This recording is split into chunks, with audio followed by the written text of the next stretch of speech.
Hey everybody, how's everybody doing today? My name is Joey Lilly and I'm the host of Barbecue Riot.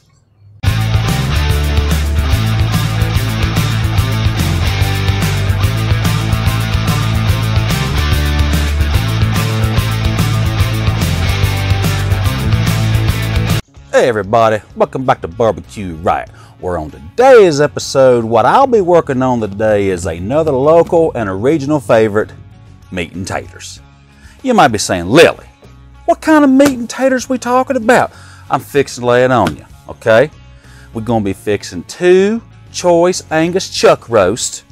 We're going to be pairing it with some mashed potatoes. Now, you know, anytime this guy does anything, he's got to jack it up, all right? So what I'm going to be doing is some jacked up mashed potatoes. With the chuck roast, we will be cooking those today on the kettle and some oak smoke.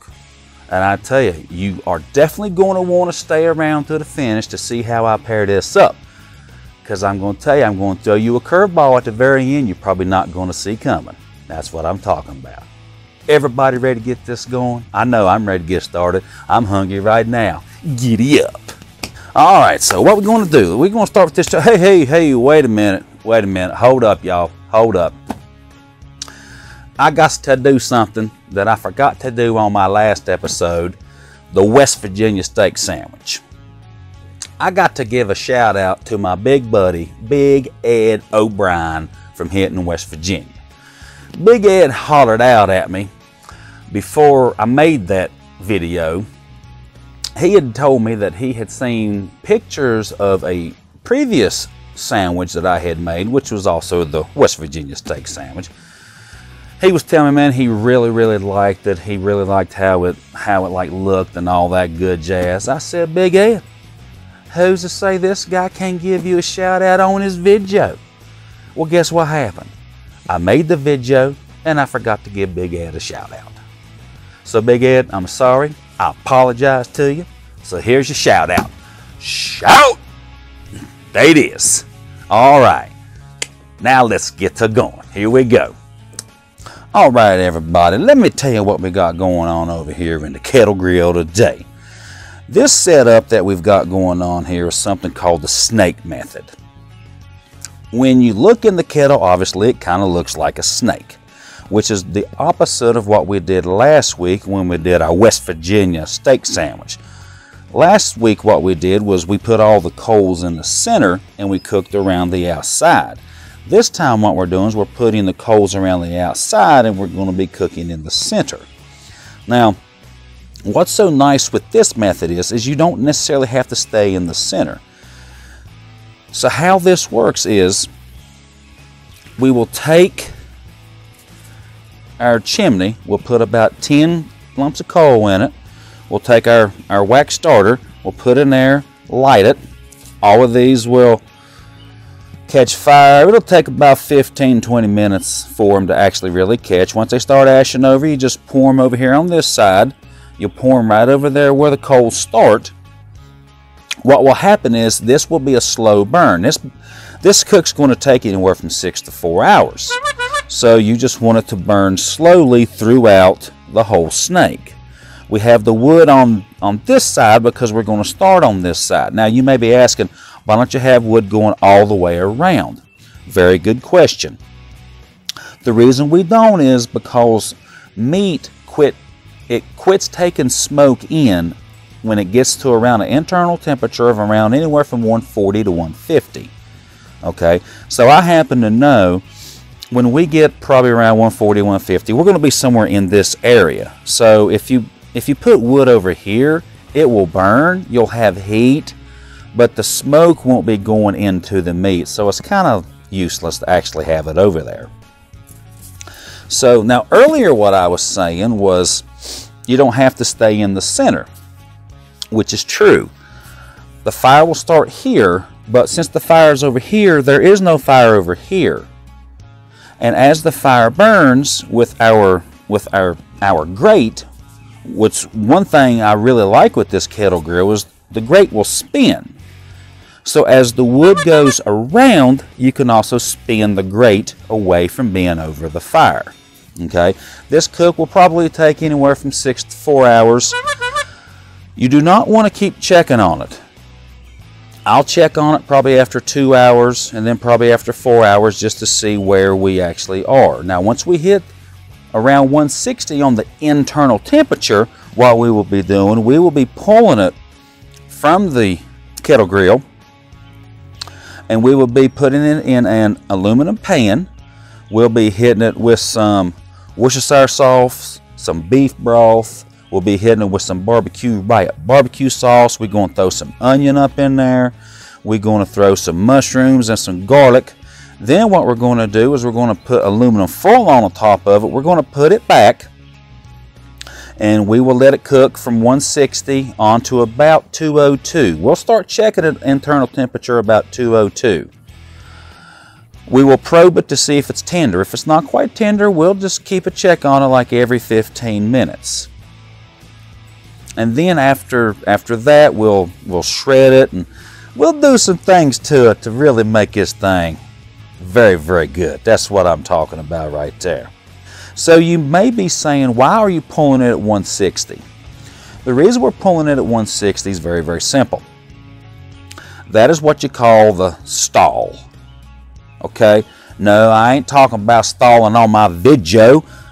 I ain't talking about that. I'm talking about the meat stalling. Okay? What happens is there's so much marbling in the meat that once it reaches a certain temperature, the meat on the inside starts to sweat. And when it sweats, it actually cools down. And that generally happens anywhere from the range of 155 internal to 165. So it starts to sweat. That's why we pull it off, because it actually takes quite a while for it to get through that phase. But if you're going to cover it with foil, things of that nature, you're going to be cooking it with liquid, that will help it power through the stall. Okay, so that's the setup on the kettle. It should take anywhere from like 4 to 6 hours. So let's go. All right, it's now time to start the fire. So let me show you how I'm going to be doing this today. We're going to be using some tumbleweeds, okay, made by Royal Oak. Pick these up anywhere. All right, very simple. On the top here, we got about 10 briquettes. We're going to take our tumbleweed. We're going to set it right in here. Set it right in the middle. Come through the side here. We're going to light that rascal. Come on, you can do it. You can do it. All right, there it goes. That's all there is to it. It actually lights very quickly. This guy I was using is about out. That's why I wasn't lighting. So then you just take these charcoal and move them all around. Try not to stuff the fire out though. Okay. I know I'm playing with fire, but this actually is not very hot right now. So what we'll do, we will let this burn about 10-15 minutes till they get almost ash over completely. Then we'll go ahead and we'll put them in the snake. Pour it in there, show you how we'll do that. Be back in a few minutes. All right, everybody, we're back to the grill. These coals have been going about 15 minutes. They looking pretty good. So I tell you what we're going to do. Let's go ahead and get this puppy started. We got to get the show on the road today. We'll just pop that guy off there. We'll set him right here. Now what we want to do, we want to pour these right on the edge here. We got tongs here. Just pour them right there. Right on the edges of the snake, so it'll start right there. So we're going to just put this guy down here, over here. Now you want to be sure not to connect the two snakes. So we got this going on right here. Well, I say get back up there, big guy. You part of the star of the show. I cannot begin to tell you how helpful these tongs are. Cannot. All right, I believe we got everything set. All right, everything's ready to go. We're going to wait probably around 15-20 minutes for this to get up to temp. I would like to try to cook today around 275, 300, somewhere in there. So, hey, let's get this puppy rolling. Let's go. All right, everybody, welcome back. I tell you what, let's go ahead and get these puppies ready to go. You ready? So what we're going to do, we will use a binder. We're going to use Worcestershire sauce, just a nice little coating on it so it'll take our seasonings. I'm going to take a knife and I'm going to score the meat. The reason I'm going to score the meat so the smoke can get in the meat deeper, because as it cooks, the meat will open up and the smoke will actually get into more of it, okay? It also will let the seasonings go down in there a little farther. So yeah, I'm not really going to do anything crazy here. Just going to cut a few lines in it. This will also help it cook a little faster too. So that's all we're doing here. Not science, anything like that. So, and as I go through this prep work, I'll be giving you some tips that I've learned over time, you know, cooking over the years, smoking as I have, and you know, let you in on some secrets that, you know, I've got from other folks as well.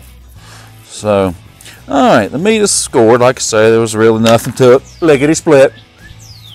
Tip number one: you always want to start doing the bottom first.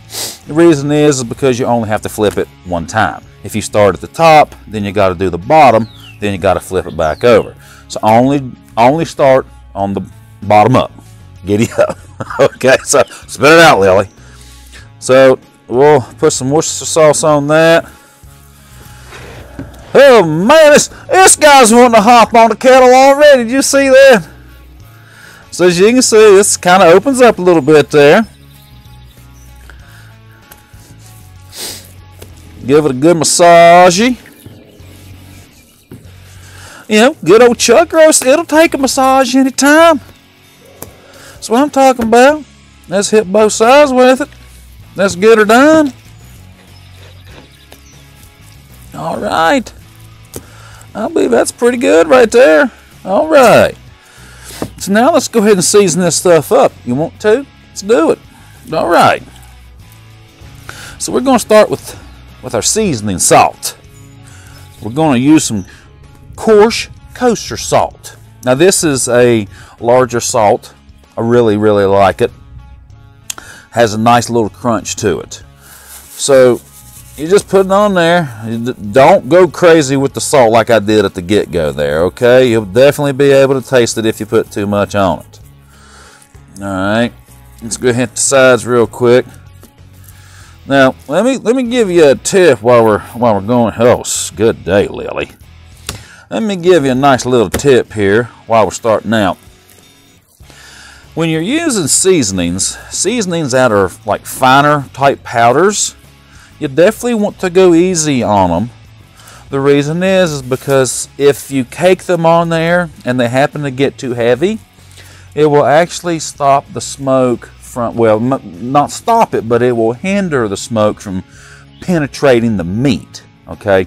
Your meat needs to be able to breathe, okay? If it's all caked up and coated, the smoke's going to have a hard time getting in there. Next, we're going to hit it with some pepper. I like to use coarse ground pepper. It's a little bit bigger. A little bit bigger grain. I know grain's not the right word. I can't think of the word. But anyway, it's bigger. Okay, now something that the pepper's going to do, pepper's going to help us get a nice little crust on it. It's going to give it a nice color. Okay, we're also looking for color.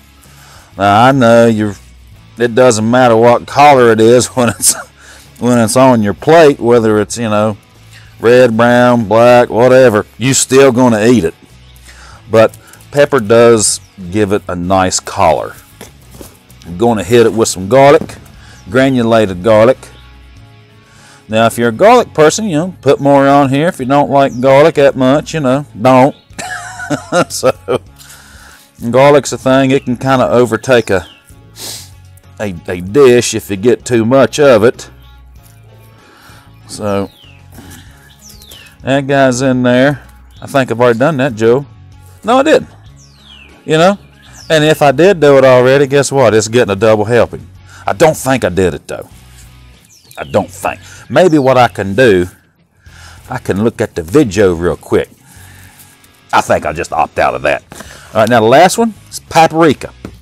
Paprika doesn't really have a strong taste, but it adds a nice color. We'll add that rascal on there. See how it's nice and red? Add a nice little pretty tint to it. Sure does. Paprika and I, sometimes we go around and around because for some reason Paprika doesn't necessarily want to come out of the hickey. Yeah, there's times I've had to ask Paprika if it wants to step outside and talk about it. Because, I mean, look at this guy. I don't know if the guy's just sleepy all the time or what, man. This guy just doesn't seem to want to come out. Don't matter what I do to it. I'm on the verge of just firing this particular one of Paprika and see if I can go get me another one. So, I tell you what, that's enough of the Paprika. I've had it up to here with the Paprika. So, alright. See, now we just flip it over. We're going to do the top. We've already done the sides. We've already put the binder on there. Now we good to go. See, much easier. No more flipping, anything like that. We got our S. Now we're getting ready to get the P. Oh, yeah, boy, I got a feeling about this today. I believe this is going to be some good stuff. That's what I'm talking about. Let's get a little bit of garlic. You know, while I'm doing the garlic, I know the paprika's up next, and I'm debating putting it on there because the paprika seems to want to make me look like an idiot on camera all the time. I'm going to give you one more chance. One more chance. I tell you, this paprika may have seen its last day on YouTube videos with this guy. I might take it over to one of the neighbors and see if the neighbors want it. Because this thing it's not listening. It's not cooperating. I mean, all this work I'm having to do to get the spice out. See, I don't know what's up with it. All these other ones came right out. Except this guy. So, let's go ahead and work that in. Like I say, you don't want to, beat it in there or anything like that. You just want a nice little press. Alright. These babies are ready to go. They sure are. I'll meet you at the kettle grill once it gets up to temp. It's probably going to be just a few minutes. We'll get you on the road. Alright, we're back. It's about time to put these rascals on. I'm going to be showing you a few things while we put them on. So, hang on for this ride. So we'll go ahead and we'll put that guy on. Alright, we got our coals in there started on the first piece of wood there. Then you want to spray this rascal. Alrighty. Whoop. Put a little bit right there. Alright. You're going to want to get yourself some probes, thermometer. Alright, this kind, it actually takes 4 different ones. Okay, we'll just be using 2 today. Okay. And this guy comes with it. Okay. What this guy does, this guy hooks on the grill here. Let me spin it around. This guy hook right there, and then we can run a probe through it, and this will tell me what the actual cooking surface is. Okay. So now let's go ahead and put the meat on. I'm going to put the meat in the center. Not at the heat. Alright. Boy, those look nice. Alright, so this particular one is going to go right here. Goes through there. Like I say, he's going to tell me what the actual cooking temperature is. And the other one, if I can get it untwisted, there we go. The other guy will tell me the internal temperature of the chuck roast. So we'll put that guy, we'll put him right in the middle. So there we go. Our cook is set. We're ready to go. Ready to start. Oh, that guy come out of there. We are now ready to go. We'll go ahead and start this cook up and we'll check back. Why don't you stay? Alright. We'll go ahead and fire this rascal up. We'll come back and check on it in a couple, 3 hours, see what we got going on. Alright everybody, we're back. The chuck roaster sitting about 162 internal temperature. The heat's around 275. It's been out here for about 3 hours actually. I did sneak a peek at about the 2 hour mark. Everything looked good. So now it's about 3 hours. So let's go ahead and let's pop the top off this rascal. Let's see what it looks like. Oh, yes. Oh, that looks nice. Look at the collar on that. And it's got some very nice collar. You can see where I scored it, where it's opening up, allowing those juices and the smoke to get in there. Yeah, this is looking really good. So I'll tell you what we'll do. We'll go ahead and pull these off. We'll go ahead and get them in our pan with our beef broth and vegetables, and we'll go ahead and put this rascal back on. All right, we're over here to the table. We're ready to put these rascals together. When y'all try to get a sneak peek of that, look at all those juices running. I tell you, man, this is looking really good. It's got fabulous color. Doesn't have a super bark on it. It's got a nice bark, but you can see all the nice juices on it. So let's go ahead and put this baby back together. We're going to put some foil on it. We're going back on the smoker.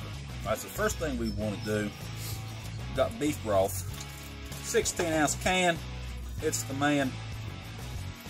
We're going to pour it all around. All right, got that in there.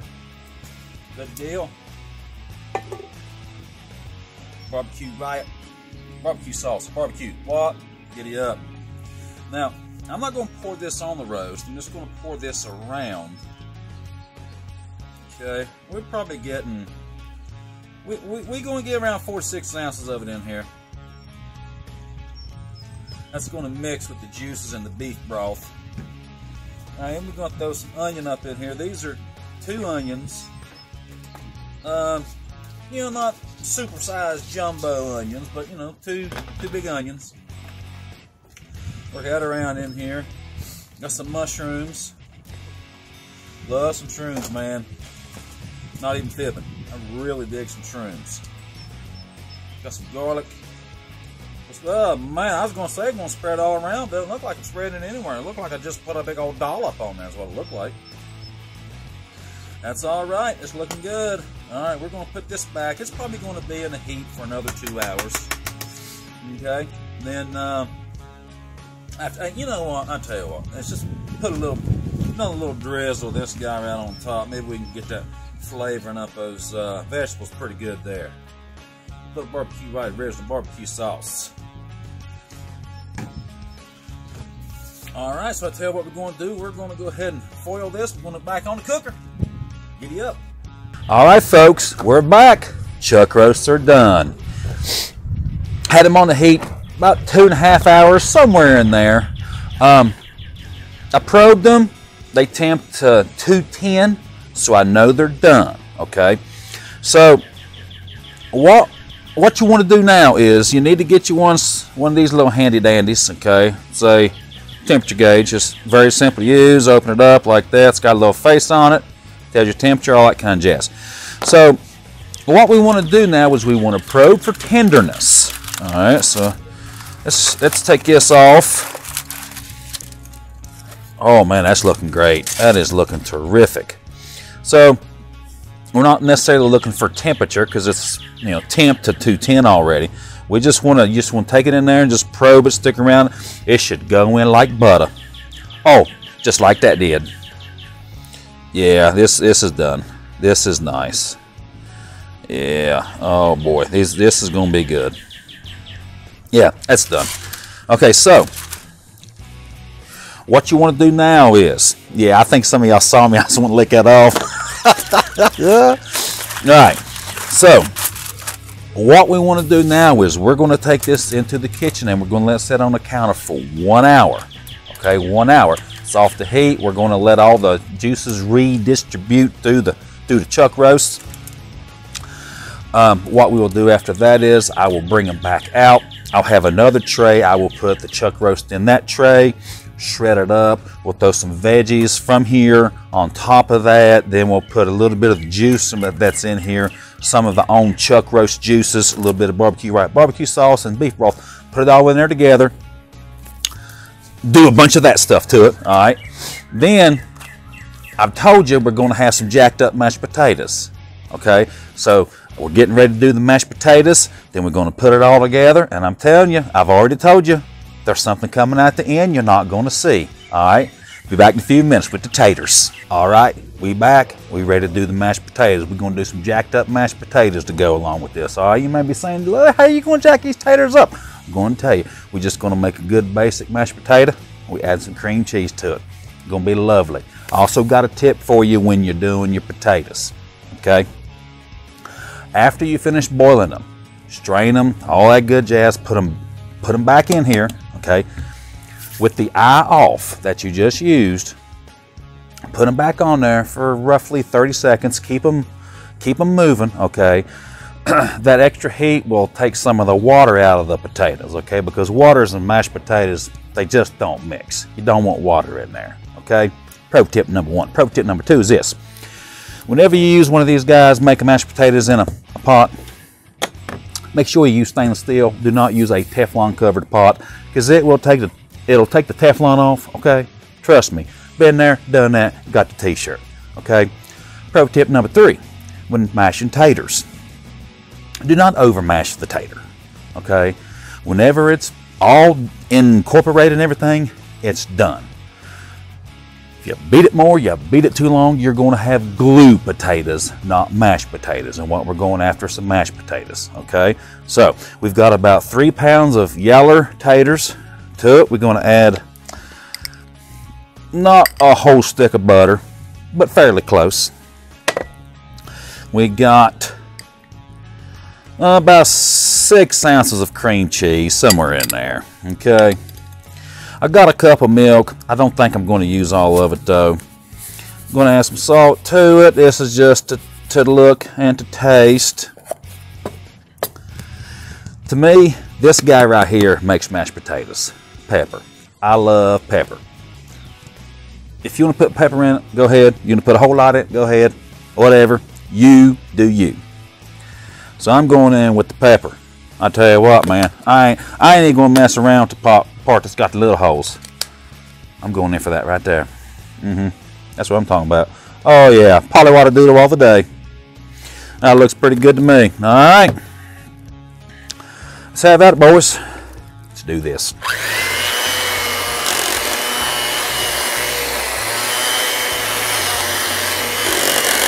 Oh yeah, I'm mixing taters.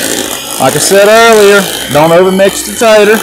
It's looking good right now, alright? That's what I'm talking about. Oh yeah, man, this is looking scrumptious. Smelling scrumptious. Alright, let me tell you what, before I get too awful far, let's go ahead and throw a little bit of milk up in here. I'm not going to put much at all. Yeah.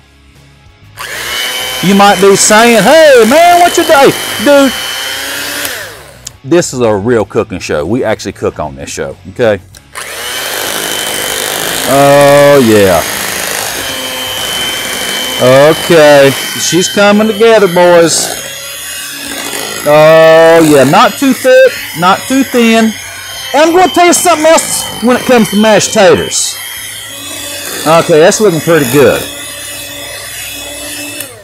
Let me tell you something else when it comes to mashed potatoes. I feel if you don't have some lumps in it, you ain't got real mashed potatoes. I see one right there. I don't care. I'll eat it. I'll eat it all day. Now, you're going to learn as you cook, grill, all that kind of stuff. You definitely got to taste what you fix, all right? So this guy's going in for a little something, something.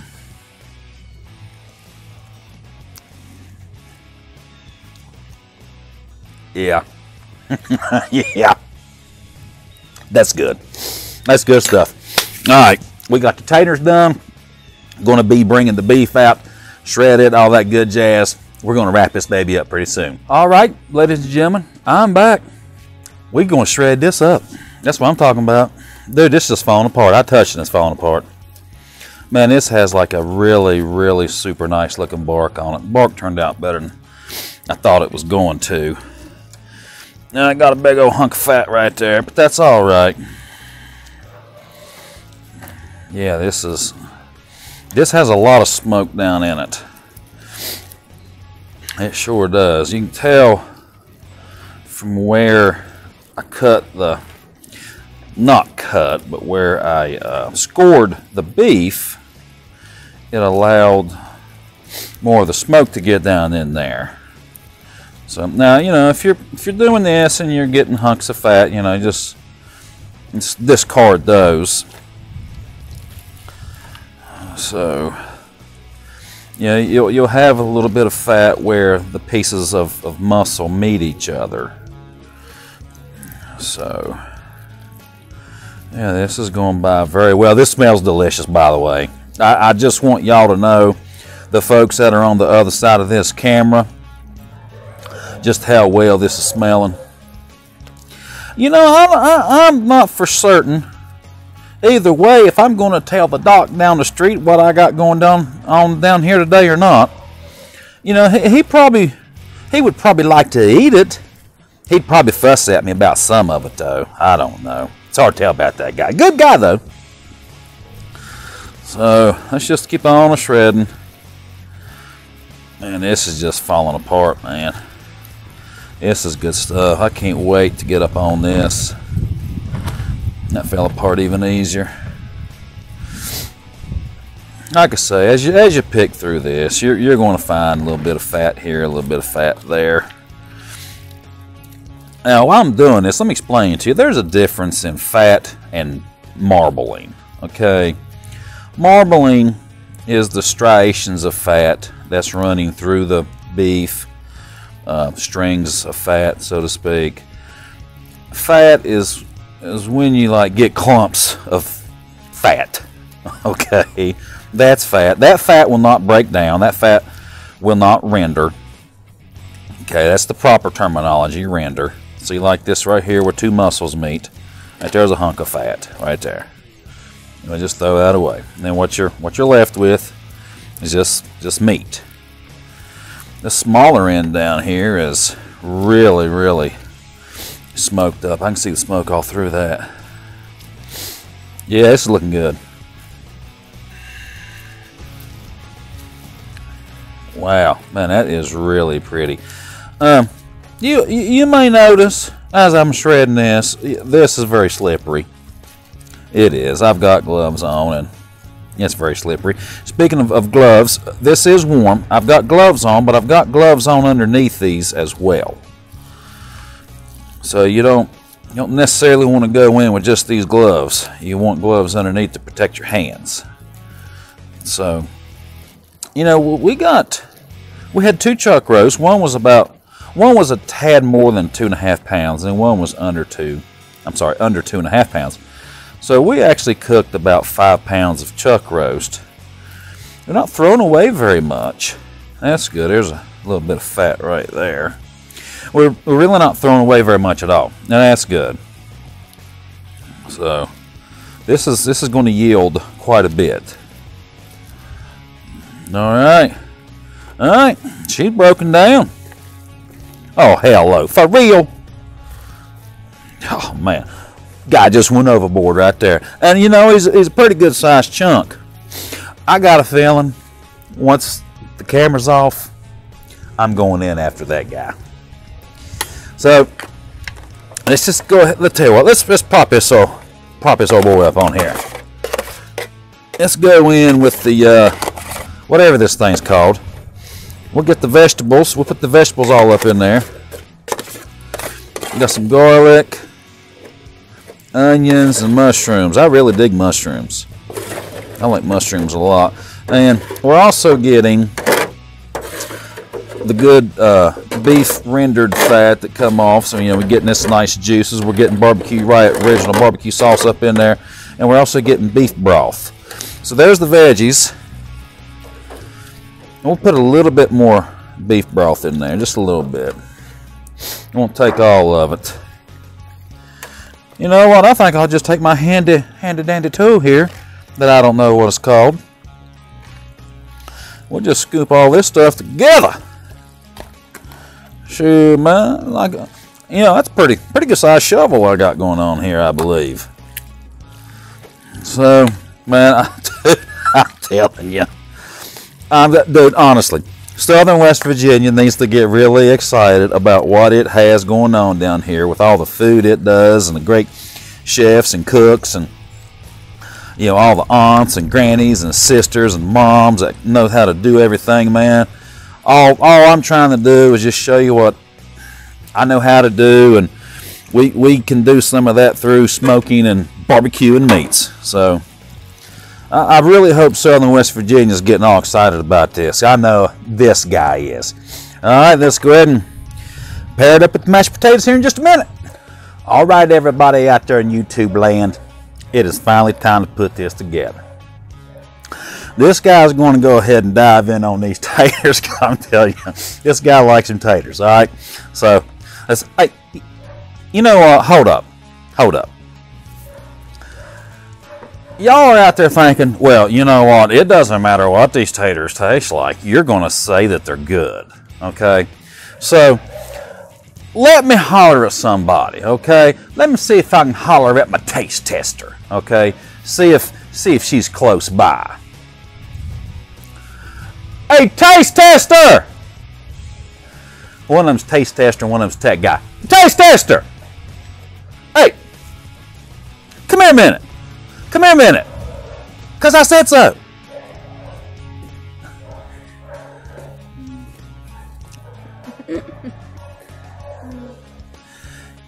Can you please get off that phone?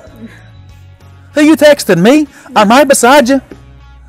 Oh, good day in the morning. Put your phone down, thank you, okay? Try my best to do a show here. All right, so what we got? Some beef and some taters. Oh, good gracious alive, man, I'm not that boring. All right, you ready? Want you try a bit of beef? Oh, well, there we go.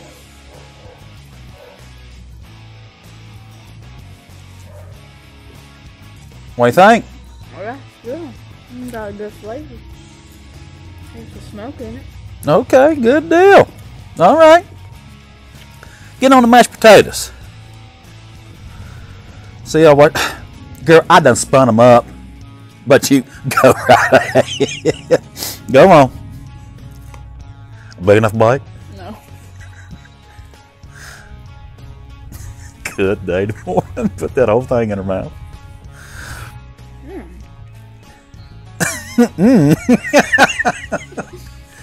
Oh my God! Now, you know you gotta leave some for the show, right? Dude, taste tester's killing it. Oh my God! Now, how am I supposed to do this with a spoon? You used it all up too. Oh my goodness! That'll work. That'll work. All right, listen. So y'all have heard me say earlier in the show, I'm going to pair this up with something, all right?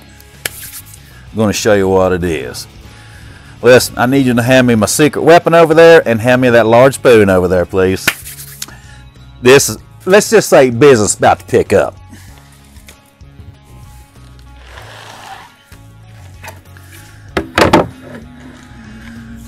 Yeah. That's why I'm talking. Boys, here's a secret weapon. We're going to make us a sandwich, okay? I've toasted this bread. I've also hollowed it out. Made two nice little boats. So we'll hold more, put that lid right on it. Going to make us a sandwich. That's what we're fixing to do. So let's just dive in here. Tell you what, let me spin that around just a little tad. Oh, pretty as a picture. Pretty as a picture. That's what I'm talking about. Dude, this thing's going to be off the hazy. I got a feeling taste tester over there is going to want to take a picture of it and show all our friends at school tomorrow. Check that out, huh? Check that dog out. That dog will hunt. Now guess what we got to do?